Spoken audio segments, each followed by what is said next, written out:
पारस hospital Kanpur में हृदय और रक्त वाहिका सर्जनों की एक टीम ने 67 वर्षीय एक मरीज का सफलतापूर्वक इलाज किया। ये मरीज थोरेसिक एओर्टिक एन्यूरिज्म नामक गंभीर बीमारियों से ग्रसित था। इस बीमारी में शरीर की मुख्य धमनी कमजोर होकर फूल जाती है और अचानक फट या टूट जाती है। डॉक्टरों ने ओपन सर्जरी के बजाय एक मिनिमली इन्वेसिव प्रक्रिया का इस्तेमाल किया। इस इलाज का नेतृत्व doctor Sunil Kumar, director Raj CTVS ने किया। उनके साथ doctor Shibat Khairnar, senior consultant cardiology, और डॉक्टर ब्रजेश पांडे ने कंसल्टेंट कार्डियक एनेस्थीसिया व अन्य डॉक्टर्स भी शामिल थे। उन्होंने धमनी की मरम्मत के लिए विशेष रूप से डिजाइन किए गए स्टेट ग्राफ्ट का उपयोग किया। मरीज अब तेजी से ठीक हो रहा है और उसे हॉस्पिटल से जल्द डिस्चार्ज कर दिया जाएगा। मरीज का नाम गिरीश चंद्र गौर है। उनकी जांच में पता चला है कि उनकी महाधमनी में 10 सेंटीमीटर की बहुत बड़ी सूजन है। इससे धमनी के फटने का बहुत ज्यादा खतरा था, जिसके कारण अचानक और जानलेवा अंदरूनी रक्तस्राव हो सकता है। उनके परिवार ने कानपुर के कई अस्पतालों से सलाह ली। साथ ही मामले की जटिलता और गंभीरता को देखते हुए उन्हें कोई स्पष्ट इलाज नहीं मिल पाया। बाद में उन्हें कानपुर के पारस हॉस्पिटल रेफर किया गया। यहाँ डॉक्टरों ने उनकी विस्तृत जांच की। कई बार कंसल्टेंट्स और सीटी स्कैन जैसे आधुनिक परीक्षणों के बाद मेडिकल टीम ने उनके इलाज के लिए एक विशेष एंडोवैस्कुलर प्रक्रिया की योजना बनाए। इस मामले पर बात करते हुए पारस हेल्थ कानपुर के वैस्कुलर सर्जरी और cardiothoracic director doctor Sunil Kumar ने बताया कि इस मामले में बहुत ही सावधानी पूर्वक योजना बनाने की जरूरत थी, क्योंकि इसमें मरीज की रक्त वाहिकाओं की सटीक बनावट के आधार पर एक विशेष उपचार की जरूरत थी। बीमारी में एन्यूरिज्म और डिसेक्शन शामिल था। ऐसा होने से महाधमनी की संरचना अस्थिर हो जाती है।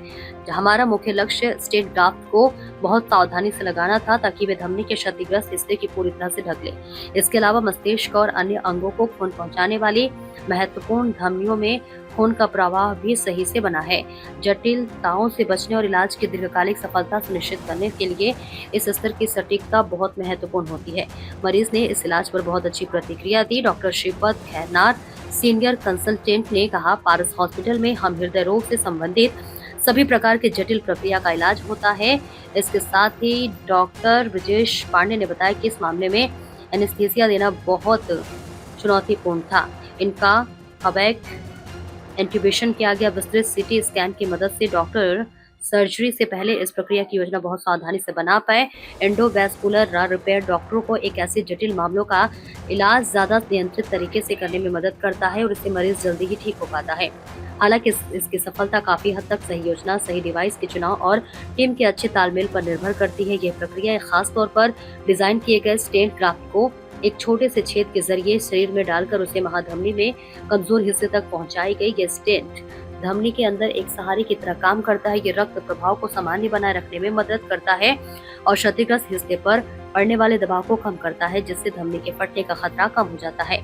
ओपन सर्जरी की तुलना में इस तरीके से शरीर को कम चोट पहुंचती है। हॉस्पिटल में कम समय रहना पड़ता है और मरीज तेजी से ठीक हो पाता है। इस मामले में मरीज को उसी दिन हॉस्पिटल में भर्ती करके उसका इलाज किया गया है। प्रक्रिया के बाद मरीज हालत स्थिर बनी रही और हॉस्पिटल में रिकवरी बिना किसी समस्या के हुई। अपना अनुभव साझा करते हुए मरीज की बेटी गुंजन कौर ने कहा, मेरे पिता की तबीयत बहुत ज्यादा खराब थी और हम करीब 10 से 15 अस्पतालों में गए, लेकिन हमें कोई स्पष्ट जवाब डॉक्टर से नहीं मिल रहा था। जब हम रेफर होकर यहाँ आए तो यहाँ के डॉक्टरों ने सब कुछ बहुत ही सरल भाषा में आत्मविश्वास के साथ हमें समझाया। जांच से लेकर कस्टमाइज स्टेंट और पूरी प्रक्रिया तक सब कुछ बहुत ही सुचारू रूप से हुई। अब वे अच्छी तरीके से ठीक हो रहे हैं। हम doctor Sunil Kumar, doctor Brajesh Pandey, doctor Shibat Khairnar और पूरी टीम के उनके सहयोग के लिए बहुत आभारी है। ये मामला जटिल रक्तवाहिनी संबंधी बीमारियों के उपचार में मिनिमली इन्वेसिव तकनीकी की बढ़ती भूमिका को दर्शाता है और जानलेवा मामलों में परिणामों को बेहतर बनाने के लिए समय पर रेफरल, एडवांस इमेजिंग तथा विशेष एक्सपर्टीज के महत्व पर जोर देता है। नमस्कार, मैं doctor Sunil Kumar, director cardiothoracic और वैस्कुलर सर्जरी, पारस हॉस्पिटल कानपुर से बोल रहा हूँ। हम यहाँ पे आज हमने ये प्रेस कॉन्फ्रेंस रखा है हमारी एक सक्सेस स्टोरी आपके साथ शेयर करने के लिए। एक हमारे पास पेशेंट आए थे 67 ईयर ओल्ड बुजुर्ग, जिनको की थोरेसिक एयोर्टिक एन्यूरिज्म था, जिसका हमने सक्सेसफुली टेवार किया है। टेवार का मतलब होता है थोरेसिक एंडोवैस्कुलर एयोर्टिक रिपेयर। पेशेंट को हमने एडमिट करके प्रोसीजर करने के बाद चौथे दिन डिस्चार्ज कर दिया। पेशेंट अभी स्वस्थ है, फॉलोअप में आ रहे हैं। और मैं ये शेयर करना चाहता हूँ सबके साथ कि ये प्रोसीजर कानपुर में पहली बार हुआ है और पारस कानपुर में दिल, हार्ट से रिलेटेड, आयोटा से रिलेटेड कोई भी बीमारी हो, उसका चाहे कितना भी एडवांस ट्रीटमेंट हो, वो अवेलेबल है। आप कोई भी, आपको यदि ऐसा लगे या किसी ने ऐसा कहा कि इस बीमारी का इलाज कानपुर में नहीं हो सकता, इसके लिए आपको दिल्ली या लखनऊ जाना पड़ेगा, तो ऐसा नहीं है। उन सारी बीमारियों का इलाज पारस कानपुर में अवेलेबल है। हाँ, 2 मार्च को सीटी आने के बाद में हमें पता चला था। इस बीमारी कॉमन है, ऐसा नहीं है कि बहुत कम लोग को होती है, बीमारी सबको होती है। पर जनरली जब भी कोई हार्ट से रिलेटेड बीमारी होती है तो सबको यही लगता है कि हार्ट अटैक हुआ होगा, हार्ट में कुछ प्रॉब्लम हुई होगी। हार्ट से रिलेटेड भी बहुत सारी प्रॉब्लम होती है। वही हार्ट में जाने वाली जो पूरी बॉडी में ब्लड सप्लाई करती है, जो एरोटा पाइप होती है, उसमें एक गुब्बारे जैसी आकृति बन जाती है जिसको एनेरिज्म बोलते हैं। इनको ये बीमारी हुई थी और बहुत सारे हॉस्पिटल में चक्कर काटने के बाद में, क्योंकि लोगों ने बोला कि इसका इलाज पॉसिबल नहीं है, यहाँ हो नहीं सकता, तो हमें ये पता चला कि ऐसा कुछ भी नहीं है, यहाँ हो सकता है। कानपुर में बाकी सारे हॉस्पिटल्स में नहीं हो पा रहा था। और जो सर बोल रहे हैं ये बात सच है, इस बीमारी का जो इलाज का खर्चा है वो बहुत ज्यादा था। आमतौर पे जब गरीब आदमी जाता है खर्चे के लिए तो सबसे ज्यादा वो वहीं टूट जाता है। ये खर्चा 15 से 18 लाख रुपए का था किसी भी प्राइवेट हॉस्पिटल में अगर मैं कराती तो।